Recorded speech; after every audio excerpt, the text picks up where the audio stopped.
Meltdown Abroad is the only podcast run by an educational psychologist and an occupational therapist designed specifically for expat parents navigating life abroad while managing the emotional ups and downs that come with parenting far from home.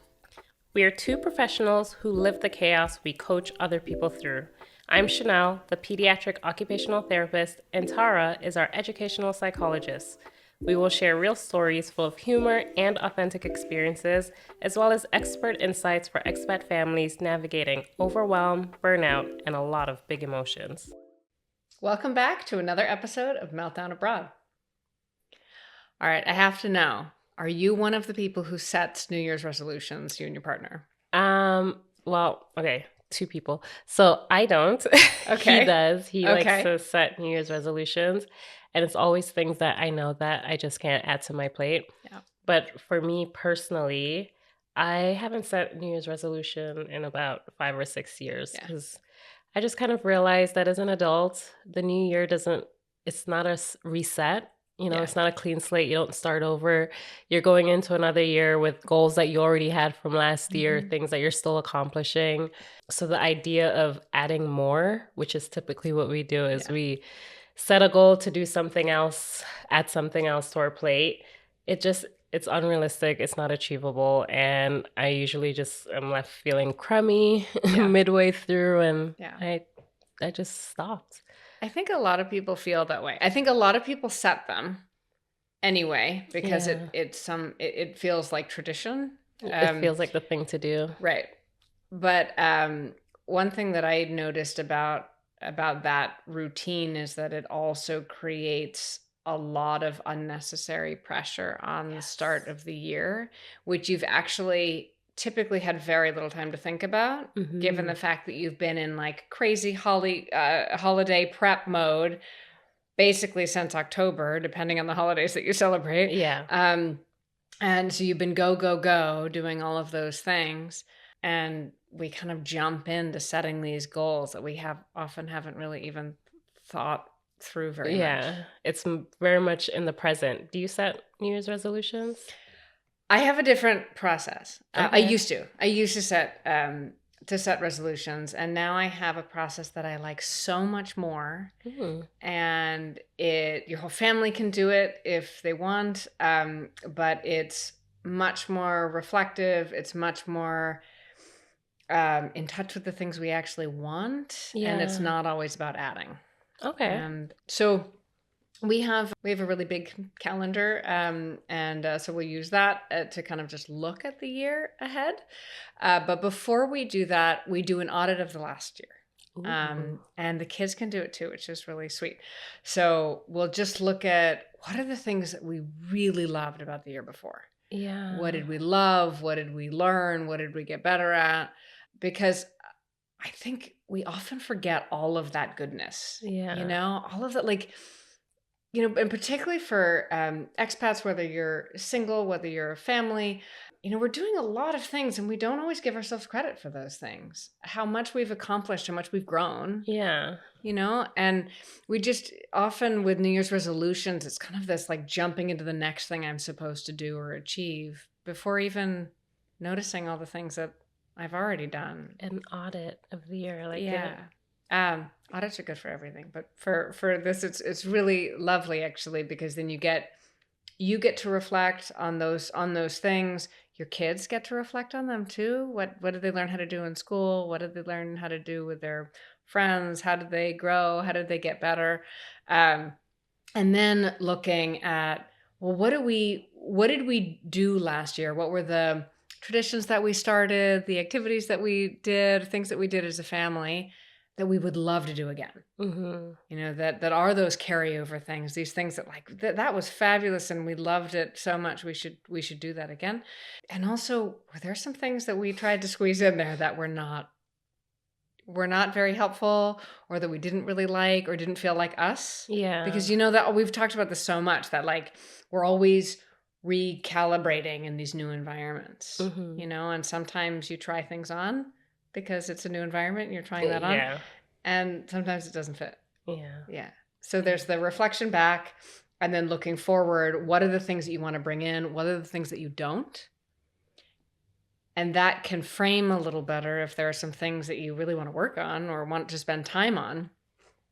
You can do that, but it's a little bit more in line with really the life that you currently have, what you really want, Yeah. I like rather, that. yeah, yeah. And it's less pressure.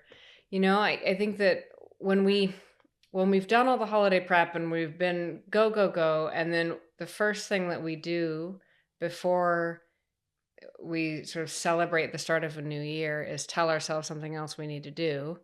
You don't It, allow yourself to think it through. Like, I think what yeah, I really like about your audit is that you're going back in time and thinking about realistically what has happened, like what you fit into your family's lifestyle, yeah, right? So you kind of already can gauge how things felt, how they didn't feel based on having experienced it already yeah, through the year. Whereas when you're just thinking about adding something or making a goal for yourself, one, you probably haven't tried it before. So yeah, you've already set this big thing, like this big plan for your year for something you've never tried or right, experienced. Or again, it's that always adding yeah, piece. It's like, yeah, well, what can I do that I've already done that I really enjoyed? That's not really adding to your plate. right, You're adding more positives, right. but you're not adding an unnecessary load You're not adding more necessarily. pressure, right, Yeah. right. I and like that. and and then there might be things that those things that didn't fit or didn't work very well, and then it's like, okay, so what can we just get rid of those things? Can we take Yeah. some of those things off our plate and leave room for something else? We also do a calendar. Well, that is only really for personal things. So if I want to make sure that I get to go see my mom, if I Yeah. want to make sure that I set dates with the kids, I think this is maybe most relevant for people who are really busy and traveling a lot. And when you are a new expat and you're sort of exploring, you're traveling a lot and doing a lot of Both things, working. or both working. And then when you add on children, there's just really full days. There's a Mm-hmm. lot that's going on, and we can kind of look up, be like, oh my gosh, it's like everything was work, Mm-hmm. And so we have a personal calendar just so that we can hold space for the things that we really want to do, which comes from that audit chat, Yeah. that No, discussion. I really like that because when we think about New Year's resolutions as well, it feels like this impulsive thing that we do because one, we don't really want to grieve the sadness It's of hard. the holidays ending, right? Yeah. For me personally, I know December 25th, after the dinners and the after we've had the dinners, unwrapped all the presents, I always have this like sense of sadness, like, oh, Yeah. it's ending. I can't Yeah. watch the movies anymore. I can't Yeah. the buildup has like just come to a sudden abrupt end for me, and I do feel sad. Yeah. And sometimes, the next day we have Boxing Day in Canada. Yeah. I know in America it's Black Friday, Yeah. but Well, that there's a little thrill of, okay, now we get to do a bit of shopping. But in general, the season's ending. You kind of know that the decorations are about to come down, or for most of us, yeah. we go back to work Yeah. because New Year's isn't a real holiday. So Yeah. you might work, and if you have a 9 to 5, you have New Year's Eve off. But just in general, like the holiday season has come to an end. Yeah. And so you have this impulsive urge to continue with the adrenaline or to not really have to accept that Yeah. end. And you make these resolutions that are just about the here and now, what's happened. So Yeah. I drank a lot through the holidays, so I'm gonna Want to stop do less of drinking that. for Yeah. for this year. I ate a lot of sugar. I'm gonna stop eating sugar and carbs. Like Mhm. it's very much like in the moment. These impulsive Yeah. things that may or may not have a huge impact on your life anyways, and most of the time isn't sustainable. Well, that's it, because they're coming from this place of like, so I've just been doing all these things that I don't normally do. So now I'm going to set my whole year about this last week that I had, Yeah. rather than Looking back. looking back, really, like maybe I don't typically drink at all, and I happen to have a whole bunch of wine over the holidays, and so now I'm making this Yeah. goal. It's like, well, that's not even relevant. Or maybe I actually eat really well, but Yeah. then over the holidays I've had way too much because there's been lots of parties and things, which will naturally recalibrate. I don't Yeah. like need to set my whole life around resetting after a week Yeah. of Of parties. purging. Yeah. But yeah, I kind of like this audit because it allows you to just realistically see what works and doesn't work for you. It allows you to truly assess Yeah. the scope of just what your year looks like. But even more importantly, it forces you to kind of set it, like rest a little bit and reflect. Yeah. Right? It slows Yeah. you down. So that impulsivity or that surge of energy that we have from the holidays, we don't typically come down from it, or we try to avoid that at all Yeah. costs because Yeah. of the sadness that's about to come. Yeah, it's hard. And I feel like that's a natural way to just kind of slow down and reset. Yeah. And Yeah. truly go into the new year in a slower pace, in a calmer way. And with intention, like, when you are in a new place and you're navigating so much change and newness all the time, it can be hard to give yourself a little bit of space to think about what you've already accomplished, to look at what you actually want in the life that you're building, whether that's a permanent move someplace or a temporary one, what's important. And it gives you a little bit of space for that. And a little bit less of that sort of pressured, I'm going to do blank at the gym, or I'm going to do these things that are not, they're superficial. Right. You're not having a true, honest conversation about what works for you. And then we talked about that in our last episode about or one of the episodes, just really having a true conversation about what works and what doesn't work. Because you do know what works. Right. Right. And, when we set resolutions, I think, and this is why I think the audit helps more, particularly when you're doing it as a family or as a couple, right?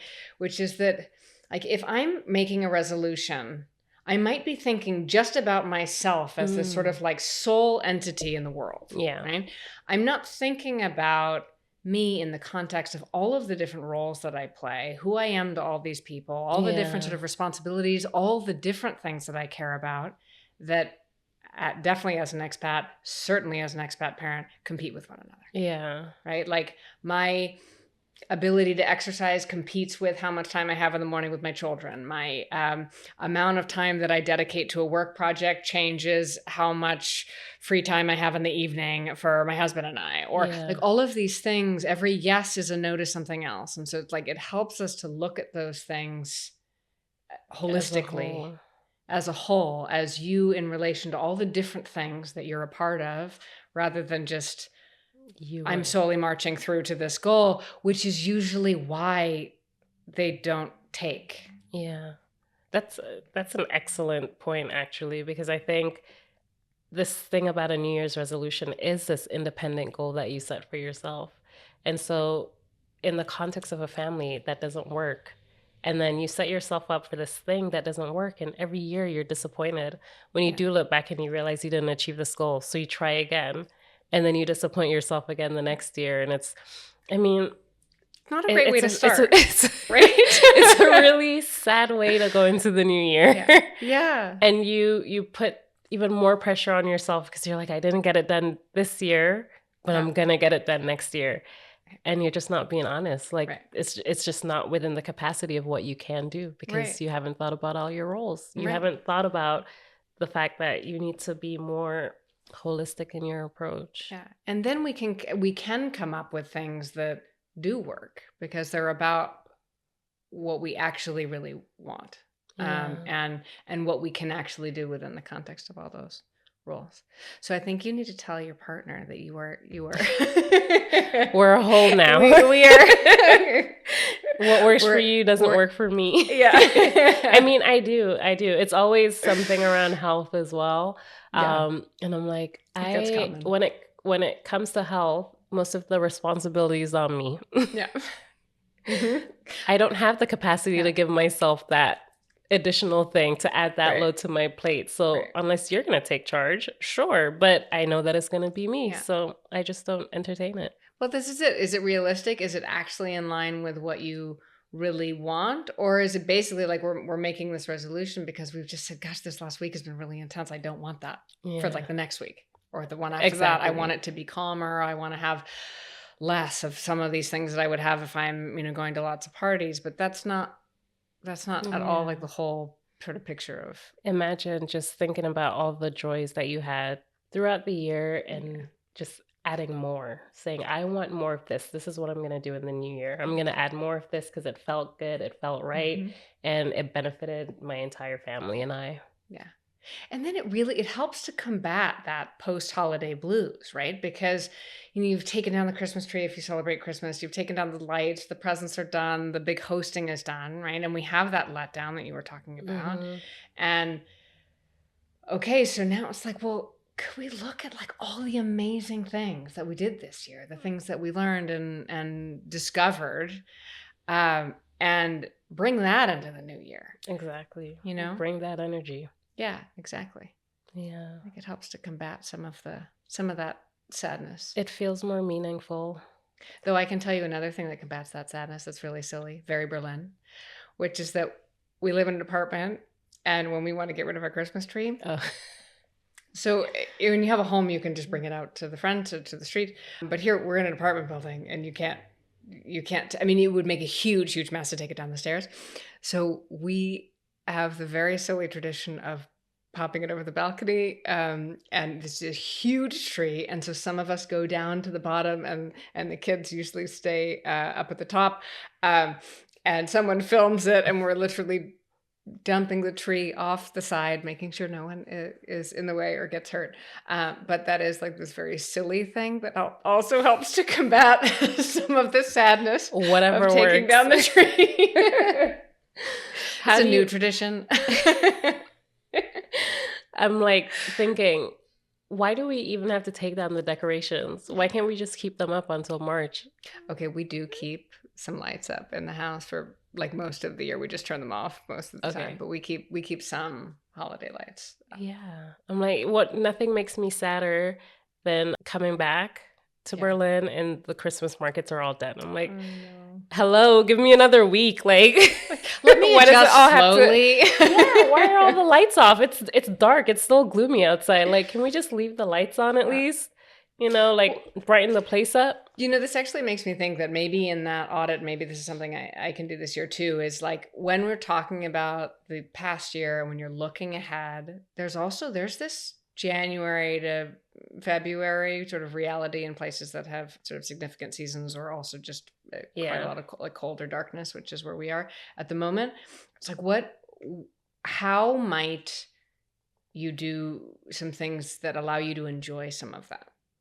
Because then you have something that you are, whether it's, I'm going to have lots of, candles, or I'm going to have a hot chocolate that I drink with the kids or something, or maybe we want to bake cookies on Saturdays or something, whatever it is. Like, is there something lovely that we can incorporate, can be incorporated into that time? And maybe it's something that you did last year that you loved already, but exactly. Yeah. And that's the thing about the resolutions. It doesn't really account for that because usually we're trying to make ourselves better. Yeah. Right? So the idea of now having cookies every Saturday just Doesn't fit into a New Year's resolution. But what if it did? But if it's an audit and you realize, this really got me through a really hard time in June to July, maybe I can add it to my January to February. That immediately works. It helps. Yeah. It's something that the family can do. So that pressure of like, how do I now fit this in? Like, how am I going to make it work?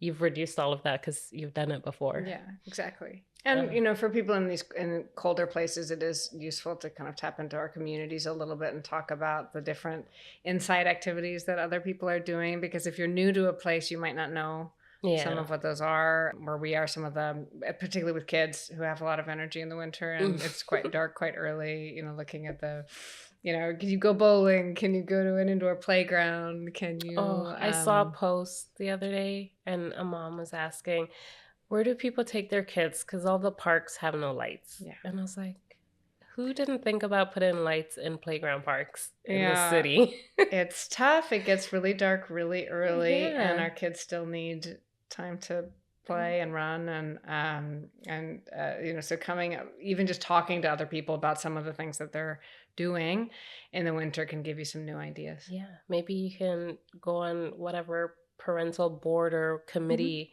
that's in the city to fight for those things, like put more more lights in the More parks. lights on playgrounds. Or maybe you guys can go out as a village with like these lamps. When I hike, I have my headlamp that just like shines to the moon. I'm like, you can borrow it if you need to light up the park. There are ways to make it work. There are definitely ways. But yeah, sharing in some of that just so that we can help each other through the colder moments of winter. Yeah. Yeah. It's all about starting the year off with less pressure and doing more reflection. Yeah, having some of those conversations about the past year, about what's really gone well, what you'd really like to do more or less of, and being intentional and honest about what those things were for you. And they might be different for your partner. For the kids will probably come up with all sorts of different things that you didn't even think of. Yeah. But having those conversations and taking the time to look at it realistically and look at it as a whole helps a lot. Yeah.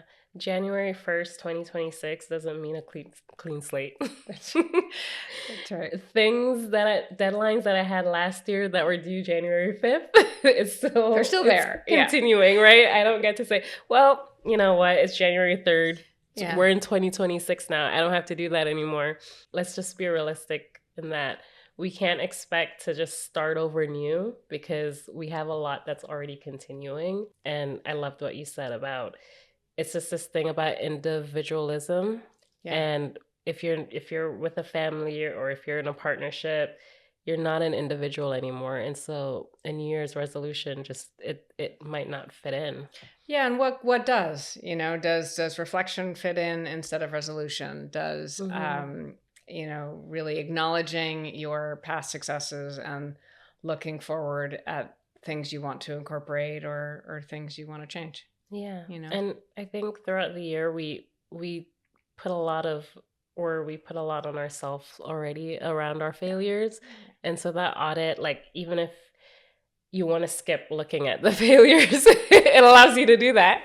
You can just audit all the fun that you've had this year. Really, one of the most beautiful things is looking at all the things you've achieved, looking at all of the things that you've grown in, looking at all of the ways in which you've had joy in the newness, things that you've figured out. It's really important for us to do more of that. Your brain highlights negative things on its own. It doesn't need help with that. Exactly.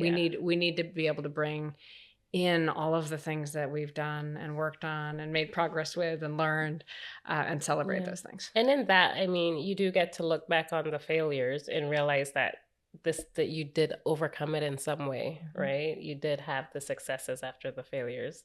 And it's a reminder that you can pick yourself up after you fall. Maybe the kids didn't want to move to this new country and now they're loving it, right? When you're able to reflect on what your favorite thing is to do now, they might realize like, hey, I actually like being here. That's right. There's a lot that comes from having some of those conversations, and it's an excellent exercise for the kids too. Yeah, I love that. Yeah, it brings them into this. Yeah. And we're all about having conversations and including the kids. That's right. And they have all sorts of silly things they'll come up with, which makes it really joyful too. Yeah. So what are our takeaways for this episode? Okay, that we are anti-New Year's resolutions. Yes, 100%. Reflect over making resolutions. If you feel like the resolutions are things that set you up to not feel as successful in the start of the year, that a reflection might be something that helps more. It's normal to grieve the post-holidays. It comes abruptly. We build and we're on go for 2 or 3 months out of the year nonstop. And so when that ends and that energy just drops, it's okay to sit in that sadness for a bit, because what it really does is it allows us to reset our nervous systems. It allows us to slow down.